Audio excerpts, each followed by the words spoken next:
Listen, please, the people who are watching this, listen, I apologize in advance because this is going to come off as a little ranty, and I'm trying to be positive, I really am. And this is actually good news. It's good news, it's sports news, so in a long scale of things, I don't think it necessarily matters to the world, but to sports fans, and just a general message overall, this matters to me. And this just popped across, I just got a notification, I'm not joking with you, like, on my other phone, I'm going to show you right now. So, if you don't know, Major League Baseball, which to me is one of the most archaic leagues in professional sports, it had a lifetime ban on certain players for doing certain things, and they were not eligible to get into the Hall of Fame. Pete Rose and Shoeless Joe Jackson are probably the most popular of the two. Pete Rose was a baseball player in the 70s. He was a manager in the 80s, and he got banned from baseball for gambling. Now, this is where it gets kind of sticky because I know he wasn't the greatest person, and I know there's a lot of character things with Pete Rose, which I've read about, and there's some other things. Obviously, gambling on sports as a manager is not a good thing. Supposedly, he only bet on himself. There's no way to prove neither here nor there, but he did gamble, and at the end of the day, I guess he did break the rules. So he was banned from baseball for a lifetime. Now, if you don't know, also, Pete Rose is the all-time hit king in baseball, meaning he has the most hits of all time of anybody to wear a baseball uniform, ever. Okay? Guy's got like 4,200 hits. Or 4,700 hits. Some number, I think it's 4,296, but I can't off the top of my head tell you what it is. Okay? And Shoeless Joe Jackson, the movie 8 Men Out kind of brought back this thing. It was called the Black Sox Scandal, where the team in the 1918, again, I'm going off the top of my head, World Series, basically they threw the World Series. And, you know, there was a mobster who had the players in their pocket. They threw the World Series. They got caught. And all the players got a lifetime ban. Supposedly, Shoeless Joe Jackson was the only one of those players that he was in on it, but he wasn't aware of what was going on. Or there's a lot of gray area with this. But if you look at his stats in that World Series, he actually was the only player that played well on that whole team. And it just drives me nuts because I've been saying this for years. Probably the last 15 to 20 years. Baseball drives me nuts with this kind of stuff because they always say, oh, well, you can protect the integrity of the game. And I'm going to get to that in a second. One of the things that annoys me is that Shoeless Joe Jackson and Pete Rose now will probably get into the Hall of Fame. There's not a doubt in my mind at this point they'll get in the Hall of Fame. Problem with that is they're both no longer with us. Shoeless Joe Jackson passed away a long time ago. Pete Rose wasn't that long ago. It was pretty recent. And I've been saying for years that we're not going to appreciate certain people until they leave us. And he's going to pass away, and then he's going to be able to get into the Hall of Fame, and he won't be alive to see it. And lo and behold, here we go, because baseball can't pull their head out of their butts. And it drives me nuts when it comes to Major League Baseball because they've been doing this for years. And it's happening again as we see it. All right, they unbanned Pete Rose. They unbanned Shoeless Joe Jackson, and I'm glad at least they'll be recognized because to me, if you have the most hits in the history of baseball, I don't care what you did off the field, that you're talking about on-field baseball accomplishments, and that's just how I feel about it. Okay, I understand some people may say, listen, there's people in the Hall of Fame that are unsavory people as well.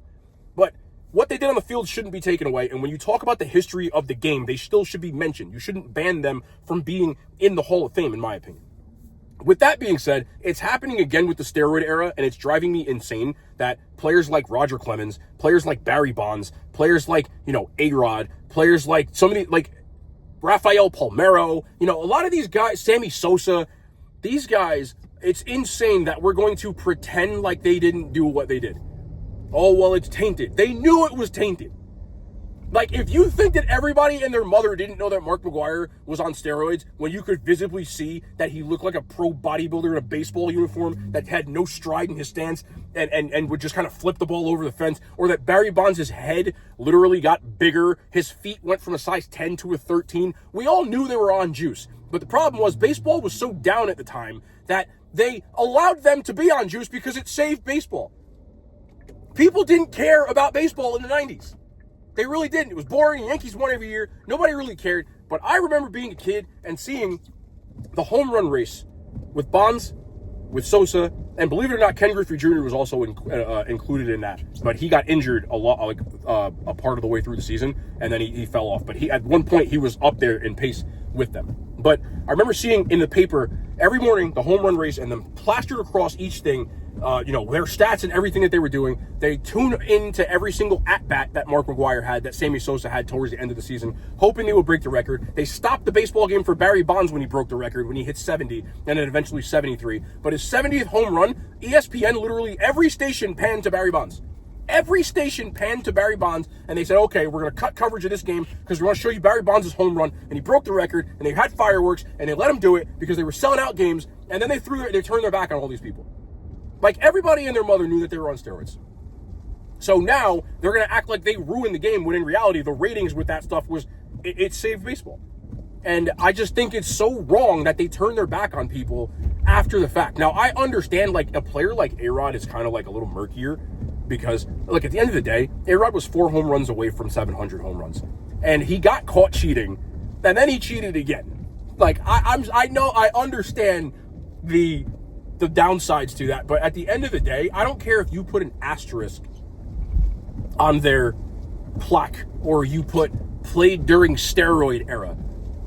But you cannot mention baseball without mentioning the person with the most home runs of all time.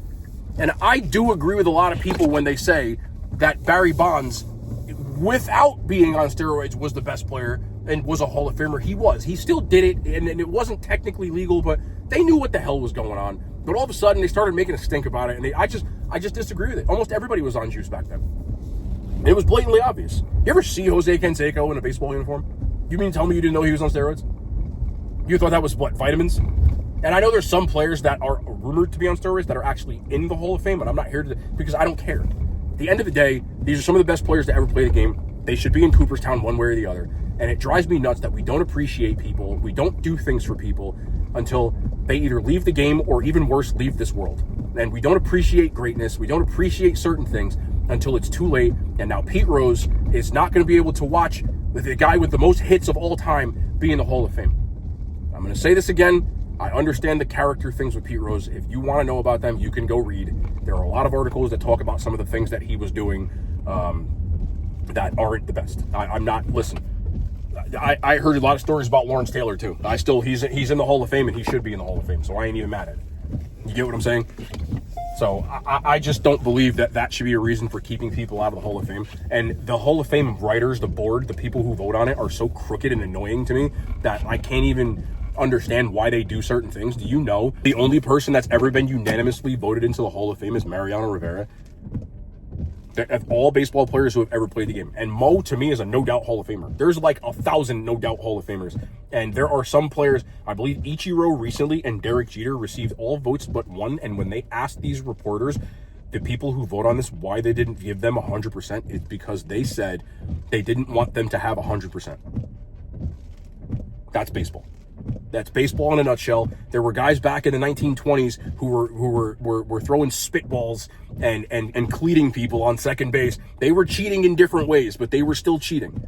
And I understand steroids is I get it, but these guys deserve to be in the Hall of Fame. I hope baseball pulls their head out of their rear ends and allows some of these steroid guys to get in before we're doing the same exact thing in years down the road, where they're finally posthumously going to let these people in. I saw that. I was like, this is ridiculous. I got mad. We shouldn't wait until people pass away to appreciate them. That's all I got. Rant over.